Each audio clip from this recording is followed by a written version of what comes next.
नमस्कार, A24 news में आपका स्वागत है। आप देख रहे हैं A24 न्यूज। समाचारों के साथ मैं हूं रेखा शर्मा। सबसे पहले सभी जिले वासियों को A24 न्यूज चैनल की ओर से कृष्ण जन्माष्टमी की ढेर सारी शुभकामनाएं। अब नजर डालते हैं आज की हेडलाइंस पर।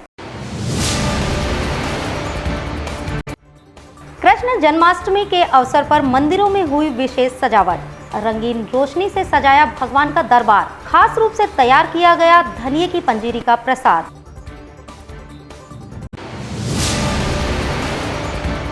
अलवर के मालाखेड़ा के नाहरपुर गांव में शहीद कल्लू सिंह की प्रतिमा का श्रम राज्य मंत्री टीकाराम जूली ने किया मूर्ति का अनावरण।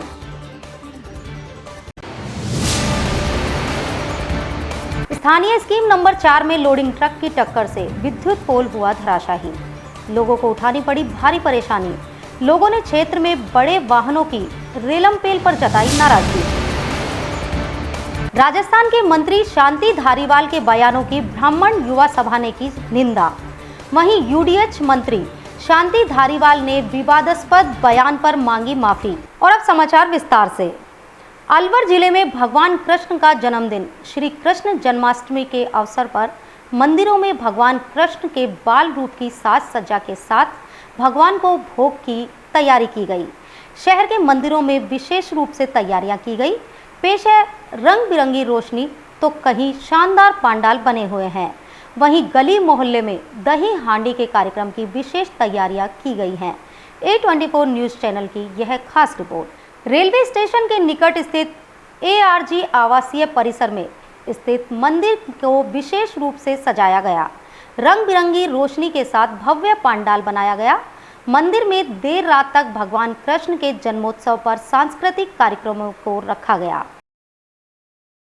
श्री कृष्ण जन्माष्टमी पर भगवान कृष्ण का जन्मदिन पूरे भारतवर्ष में बड़ी श्रद्धा और उत्साह के साथ मनाया जाता है।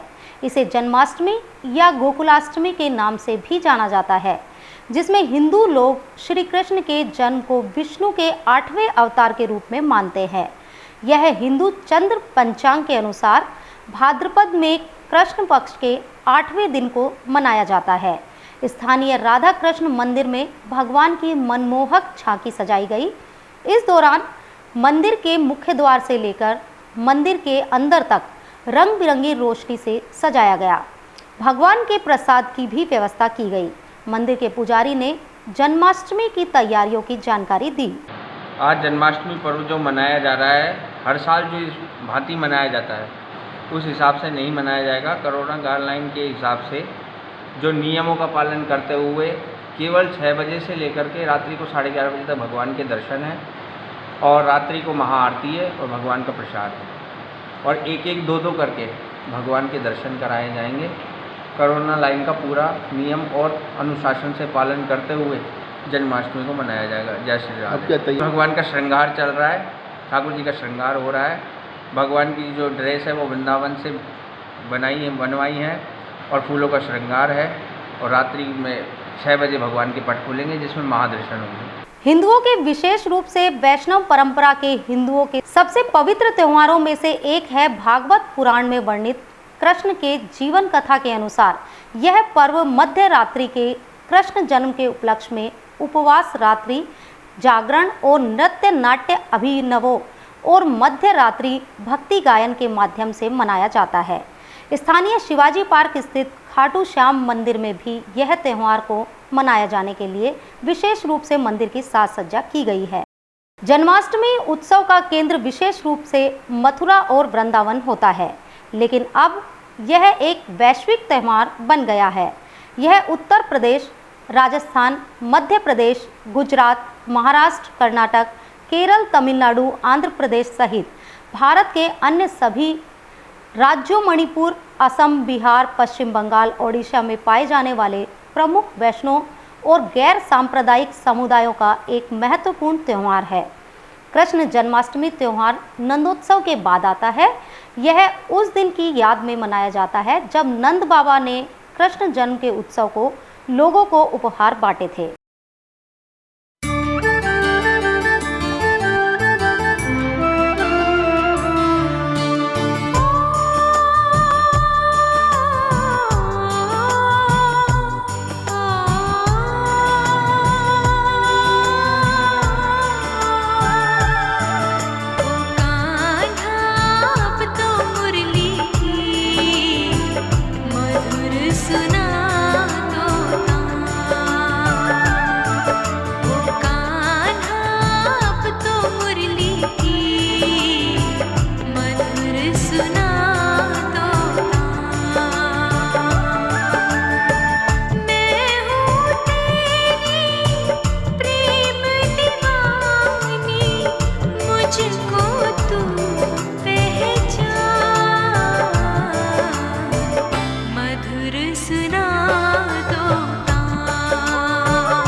अलवर ग्रामीण विधानसभा क्षेत्र की पंचायत समिति मालाखेड़ा के गांव नाहरपुर में श्रम मंत्री टीकाराम जूली ने हवलदार कल्लू सिंह की प्रतिमा का अनावरण किया। इस मौके पर ग्रामीणों ने मुख्य अतिथि के रूप में टीकाराम जूली का स्वागत किया। ग्रामीणों ने बताया 19 जाट रेजिमेंट जम्मू कश्मीर क्षेत्र में ड्यूटी के दौरान 24 जून को हवलदार कल्लू सिंह का निधन हो गया था। श्रम मंत्री टीकाराम जूली ने अपने संबोधन में कहा कि सीमा पर सैनिक तैनात रहने से सभी हिंदुस्तानी चैन की नींद सोते हैं। लोग सेवा करते हुए कई बार धूप, गर्मी, बारिश और सर्दी में बेचैनी महसूस करते हैं, लेकिन सीमा पर रहकर चौकसी करते हुए हमें चैन की नींद सुलाकर अपना जीवन देश के लिए न्योछावर करते हैं। वहीं शहीद होने वालों के परिवार को इस दुख की घड़ी में भारी पीड़ा होती है, लेकिन शहीद एक घर का नहीं पूरे देश का होता है और पूरा देश शहीद के परिवार के साथ रहता है।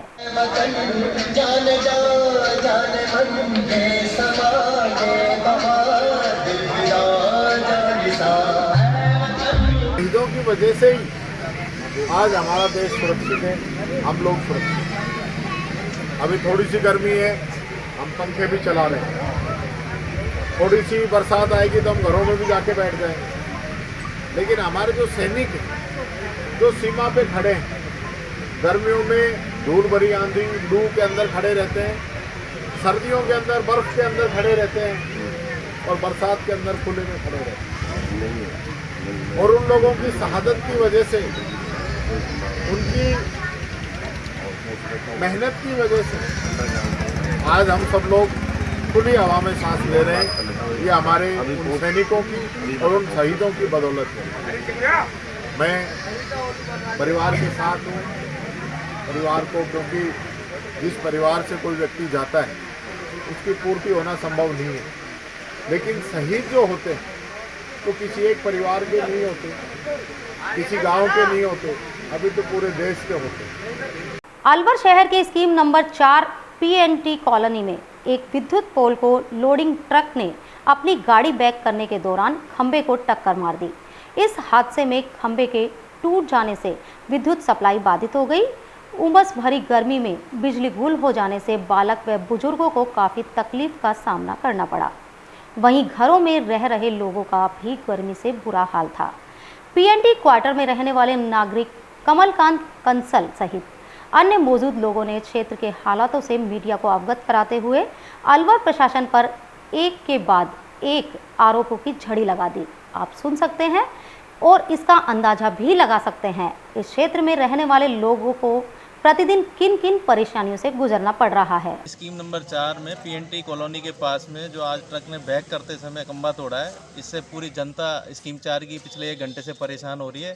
और गर्मी और मस्के का मौसम है, जिसमें ये खंबा हमें बाहर निकलने के बाद अब पता लगा है कि ये खंबा भी टूट गया है। और यहाँ पर जो स्वर्ग रोड है, ये पूरा नर्क रोड बना पड़ा है। इसमें पार्किंग है, जो जाने आने के लिए जनता को 3 से 4 7-8 फीट का रास्ता मिलता है।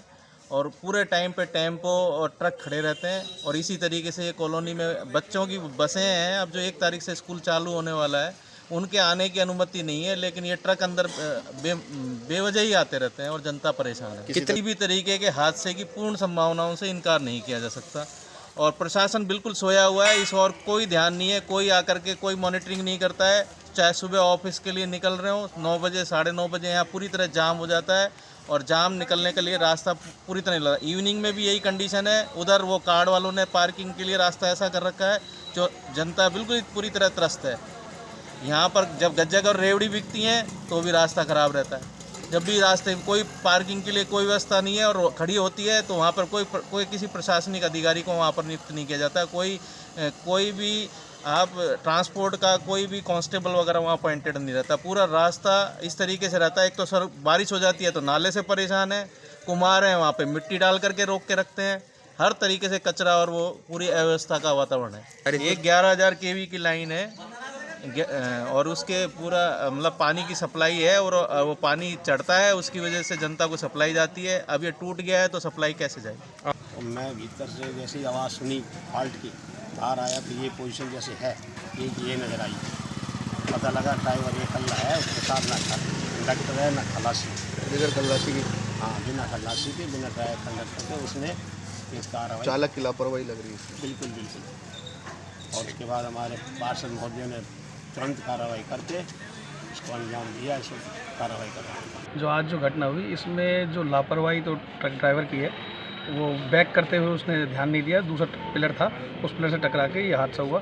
और इस प्रशासन जो है उसको पूरी तरह से मालूम है कि यहाँ पे जो ट्रकों का जमावड़ा रहता है, स्कीम 4 में लोग पार्किंग करने लगे, ट्रकों की अवैध पार्किंग करने लग गए, यहीं से माल लोड करते हैं, यहीं से माल आगे सप्लाई करते हैं। आप देखो स्वर्ग रोड पे जब जाओगे तो यहाँ पे 4-5 नई ट्रांसपोर्ट कंपनी खुल गई, जिसके कारण पूरा स्वर्ग रोड पे जमावड़ा रहता है, आप लोग वहाँ से निकल नहीं सकते। कई बार तो समझ जाते वहाँ जाम लग जाता है। तो प्रशासन की घोर लापरवाही के कारण से ये हादसा हुआ है, और ये हादसा बड़ा हो सकता है अगर कोई बड़ी लापरवाही होती तो प्रशासन से कहूँगा यहाँ पे जो ट्रकों की पार्किंग होती है, जो अवैध जो बना रखे हैं ट्रांसपोर्ट कंपनियाँ, इनको हटाया जाए और इस हादसे को टाला जाए। 11,000 kV की लाइन थी, अगर किसी पे पड़ जाती तो वह आदमी क्या जनहानि भी हो सकती थी। तो इस तरह की किसी जनहानि को दूर करने के लिए पहले ये जो ट्रांसपोर्ट कंपनियाँ इनको बंद किया जाए या फिर इनको अन्यत्र शिफ्ट किया जाए। और किसी घरों में नुकसान हुआ है? हाँ, जो छोटा मोटा नुकसान हुआ है ट्रक ड्राइवर को बोल दिया है, ट्रक ड्राइवर अपने स्तर पर उनको ठीक करा। अभी तो क्या तुरंत कार्रवाई हो रही है? नहीं, कार्रवाई जेईन मैडम आ गई है और विभाग से इसको पोल को बदलने की कार्रवाई की जा रही है। राजस्थान के कैबिनेट मंत्री शांति धारीवाल के बयानों को लेकर ब्राह्मण युवा महासभा अध्यक्ष आकाश मिश्रा ने उनके बयानों की निंदा की है। महासभा के अध्यक्ष ने राजस्थान के स्वायत्त शासन मंत्री के बयान को लेकर कार्यकारिणी की बैठक का आयोजन किया, जहां उपस्थित पदाधिकारियों एवं सदस्यों ने मंत्री के बयानों पर नाराजगी जाहिर करते हुए कहा कि बयान सामाजिक समरसता को बिगाड़ने वाला था। यह राजस्थान में जातीय संघ की ओर से प्रेरित करने वाला है। उन्हें अपने बेतुके बयानों के लिए सार्वजनिक रूप से माफी मांगनी चाहिए। राजस्थान सरकार के कैबिनेट मंत्री शांति धारीवाल जी अलवर जिले के दौरे पर हैं और उम्र और पार्टी के अंदर वरिष्ठ होने के नाते हम उनका सम्मान करते हैं। अलवर ने उनका सम्मान किया है, लेकिन विगत शुक्रवार को उन्होंने एक सामाजिक कार्यक्रम के अंदर मंच से जिस प्रकार का बयान जाति वर्ग को लेकर दिया है, हम उसकी घोर निंदा करते हैं। वो एक वरिष्ठ नेता है, सरकार के अंदर मंत्री हैं, उनका इस प्रकार का बयान एक जातीय संघर्ष पैदा करता है। उन्हें ये समझना चाहिए कि हम भारतीय संस्कृति के लोग हैं, भारत के लोग हैं, चाहे अलवर हो, देश हो या हमारा राजस्थान हो, हम सभी वर्ग जाति समुदाय के लोग मिलजुल कर रहते हैं। उनके जो शब्द हैं उसमें कहीं ना कहीं जातीय संघर्ष उत्पन्न होता है, जो कि विद्यार्थी जीवन के लिए उचित नहीं है। विद्यार्थी सभी के लिए समान है और विद्यार्थी जीवन जो होता है वो पूर्ण रूप से एक गुरु और शिक्षा के बीच में एक संबंध होता है। तो आज इस संदर्भ को लेकर हमने एक बैठक आयोजित करी है और हमने निर्णय लिया है कि मंत्री जी सभी समाजों से माफ़ी मांगे, क्योंकि ये जातीय संघर्ष उत्पन्न करने वाला जो बयान है वो पूरी तरीके से गलत है, बेहद निंदनीय है और ये दुर्भाग्यपूर्ण है कि सरकार के मंत्री इस प्रकार का बयान दे रहे हैं। कल उन्होंने एक बयान मीडिया के माध्यम से दिया था, जिसमें उन्होंने कहा था कि ये उनके मित्र के साथ में कोई वार्तालाप हुई थी और उसमें उन्होंने ऐसा कहा। तो मंत्री महोदय, आपके पद की गरिमा है, आपके उम्र की गरिमा है, आपके शब्दों की गरिमा है। आप इस प्रकार के बयान यदि सार्वजनिक मंच से देते हैं तो ये किसी प्रकार से उचित नहीं है। मैं आग्रह करूंगा, क्षमा मांगने से कोई छोटा नहीं बनता।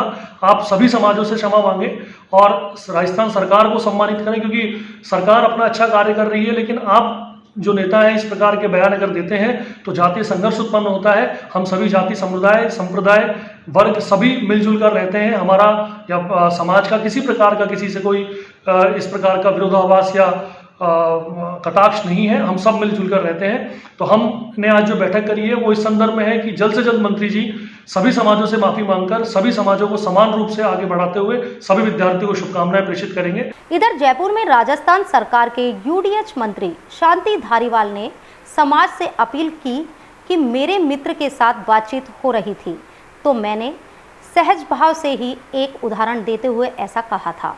ब्राह्मण समाज के लिए मैं ऐसी गलत बात नहीं बोल सकता। यही वो समाज है जो हमें गाइड करने वाला है, लेकिन फिर भी अगर मेरे वक्तव्य से किसी को भी भावनाएं को आघात पहुंचा है तो मैं क्षमा प्रार्थी हूं। मुझसे आज विप्र सेना के संयोजक सुनील तिवारी साहब एक डेपुटेशन के साथ में मिले थे, काफी लोग थे उसमें। बात हुई चली तो सब ब्राह्मण समाज के लिए आपने क्या कहा। मैंने उनसे कहा, मैंने कहा भैया तो मेरे और एक मेरे फ्रेंड के बीच में कोटा की बातचीत थी जिसका रेफरेंस वहाँ दिया गया था। मेरी कोई ऐसी भावना नहीं थी कि मैं किसी समाज के लिए बोलूँ, वो खासतौर पर वो भी ब्राह्मण समाज के लिए मैं कभी बोल ही नहीं सकता। ब्राह्मण समाज को तो हमने तो अपना वो एक तरह से गाइड करने वाला समाज माना है। इसलिए ये अगर कोई ये फैलाता है कि साहब मैंने कोई ब्राह्मण समाज की कोई का अपमान किया है, तो बिल्कुल गलत है। बिल्कुल बात रेफरेंस क्या था और क्या नहीं था उसको जोड़ जाड़ करके जो है विरोधियों के द्वारा इस प्रकार का प्रचार किया गया, मैं उसकी भर्त्सना करता हूँ। दूसरी बात ये भी है कि किसी को अगर आहत पहुंची है तो मैं तो उसके लिए भी क्षमा प्रार्थी हूँ। धन्यवाद। ठीक है। और अब यहाँ लेते हैं एक छोटा सा ब्रेक। अलवर वासियों के दिल में अपनी अलग पहचान बना चुके त्रिहान ग्रुप खास आपके लिए लेकर आए हैं नगर विकास न्यास अलवर द्वारा अनुमोदित अलवर की बेहतरीन अफोर्डेबल आवासीय योजना, जिसमें आपके लिए उपलब्ध है सुरक्षित जीवन शैली, वो भी सिर्फ नाम मात्र की कीमतों में। कोई भी मन बनाने से पहले साइट विजिट जरूर करें, क्योंकि फ्लैट की कीमत है सिर्फ 5,15,000 रुपए से शुरू। अलवर भिवाड़ी मेगा हाईवे पर स्थित ये टाउनशिप आपके लिए पूरी तरह से सेफ है, जहां आपको मिलेंगी चौड़ी सड़कें, हरे भरे गार्डन, मंदिर और गुरुद्वारा। तो जल्दी कीजिए, सीमित फ्लैट्स उपलब्ध।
बाबा ठाकुरदास, एक रिश्ता मिठास का। मित्तल हॉस्पिटल अलवर का number 1 multi and super speciality hospital.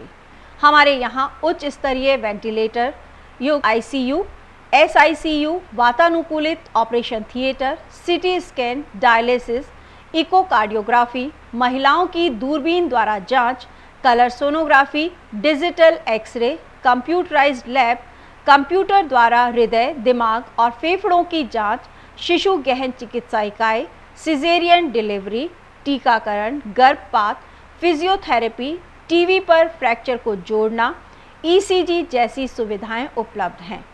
Critical condition में एम्बुलेंस सुविधा, मेडिकल स्टोर और इमरजेंसी सेवाएं 24 घंटे प्राप्त की जा सकती हैं। मित्तल हॉस्पिटल अग्रसेन सर्किल के पास अलवर। Phone number 01442370 2371440 2370230। अलवर की सर्वोत्तम हाउसिंग योजनाओं में से एक है अपना घर शालीमार। जी हाँ, हजारों परिवारों को इको फ्रेंडली जीवन देने में त्रिहान होम डेवलपर्स हमेशा से अग्रणी रहे हैं और अब आपके अपनों के लिए लाए हैं वर्ल्ड क्लास डिजिटल सुविधाओं से सुसज्जित 4 BHK अमृत कलश लग्जरी आवासीय योजना।